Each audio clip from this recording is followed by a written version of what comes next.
Yeah, this is my box. Finally got the front end tore off on it.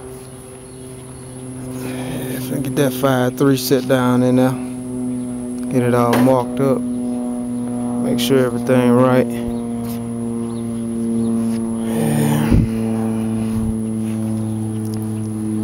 And just giving y'all a look at how it's going on the tear down. Fairly easy. You know, a couple rust spots, just rusted bolts and stuff. Had to hack up some stuff, but I finally got it out.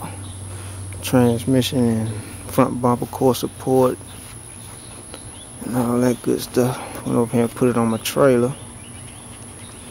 Let me step on back here and take a look at the 5.3 that I purchased. 15. As you can see, it's complete. Engine and transmission. Computer. Let's see, can I get this plastic off? Take a look at this transmission. And there's a transmission.